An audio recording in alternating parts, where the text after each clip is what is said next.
গত 31 মার্চ দেশের 120টি প্রেক্ষাগৃহে মুক্তি পেয়েছে শাকিব খানের বরবাদ সিনেমা। এই মুহূর্তে আছি আমরা খুলনা যে চিত্রালী সিনেমা হলটি সেখানে, বা আমরা কিন্তু আজকে দেখতেই পাচ্ছি দর্শনার্থীদের যে ভিড় সেটি কিন্তু চোখে পড়ার মতনই। মূলত খুলনার যে বিভিন্ন জায়গা থেকে কিন্তু দর্শনার্থীরা আসছেন এই যে শাকিব খানের বরবাদ সিনেমাটি দেখার জন্য।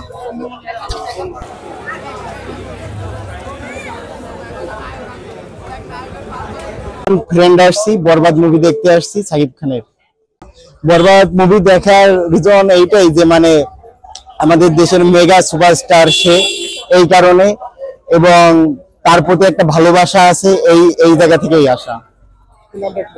আমার নাম মোহাম্মদ রেজাউল হক। ছবি দেখতে এসেছে গেল বরবাদ। এই ফিল্মটা বহুদিন ধরে শুনি কিন্তু দেখার সৌভাগ্য হয়নি, কিন্তু এবারে ঈদে সৌভাগ্য হয়েছে দেখার। আমরা বিগত দিনে মান্না ভক্ত ছিলাম, কিন্তু মান্না মরে যাওয়ার পরে কোনোদিন হলে আর ছবি দেখার সৌভাগ্য হয়নি, এই প্রথম আবার হলো। তাই ছবিটা দেখে অনেক ভালো। এরকম ছবি বাংলাদেশের জগতে কোনো সময় হয়নি, অবিশ্বাস্য ছবি। শাকিব খান দিন দিন নিজেরাই এত উন্নত করতেছে, মানে অবিশ্বাস্য, অসাধারণ, কিছু বলার নেই। আসলে এক কথা বলতে গেলে অসাধারণ ছিল। ওভারঅল সবচেয়ে ভালো, এবং লাইভে ফার্স্ট টাইম হচ্ছে আমি টিকিট কেটে শাকিব খানের ছবি দেখার জন্য আসছি, লাইভে ফার্স্ট টাইম। আর এবং ফার্স্ট টাইম এসে ওনার ভক্ত হইলাম। বাংলাদেশের ইতিহাসে যে কয়টা ছবি দেখছে এর ভিতরে অসাধারণ। এক কথায় আপনার হচ্ছে নবাব।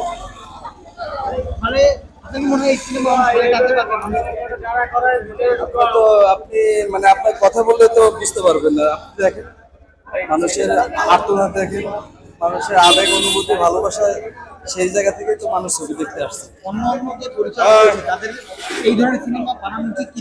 অবশ্যই বানানো উচিত।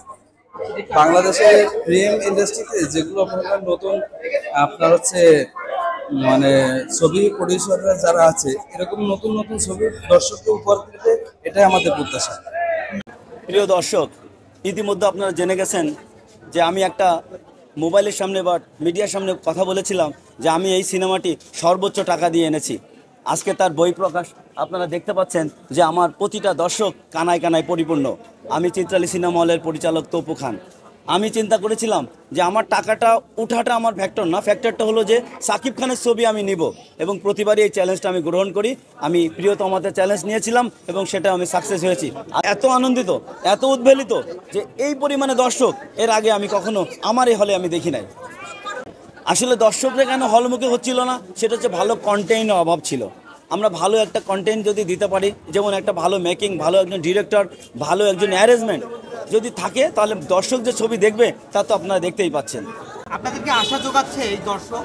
আমরা আশা করি, যেমন আমি এটা নিয়ে আশাবাদী ছিলাম বিধায় আমার সিনেমা হলে আমি এসি সংযোগ করেছি, আমি সোফা সংযোগ করেছি। আমি আশা করি এভাবে যদি আসতে থাকে আমরা আরও ডিজিটালাইজড করব এবং আরও আধুনিকরণ করব, যাতে মানুষ সুন্দরভাবে পরিপূর্ণভাবে স্বাদ গ্রহণ করতে পারে। আমি প্রিয়তমাতে দেখেছিলাম, তবে সেটা এইরকম উপচে পড়ে না, মানে চলতেছিল, লোক কখনো কমে নাই, কিন্তু এরকম হুমড়ে পড়ে ভেঙে চুরে গেট ভেঙে, আমার দুটো গেটের একটাও গেট নাই, ভেঙে ফেলছে। আমার ভিতরে সিট সব ভেঙে ফেলছে। মানে মনে করেন যদি একটা সিনের সাউন্ড একটু কম বেশি হয়ে যায়, পাগল হয়ে যায়। কমপ্লিটলি সাউন্ড সিস্টেম এবং পিকচারাইজেশন যদি 100% ওকে না হয়, এই দর্শক ঠেকানো যাবে না, ভেঙে চুরে হল ভেঙে ফেলবে। আমার এখন 6টার শো লোক ঢুকবে, আর 3টের শো লোক এখনো যে অলরেডি দাঁড়িয়ে আছে, ওরা এখন বেরোবে, আর 6টার সময় লোক ঢুকবে। আজকে আমার কত সপ্তম দিন, আজকে সপ্তম দিন।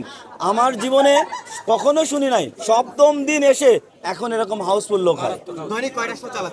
আমার সকালে মর্নিং শো 11:30টা, ম্যাটিনি শো 3:30টা, ইভিনিং শো 6:30টা, রাত 9টা, 4টা শো।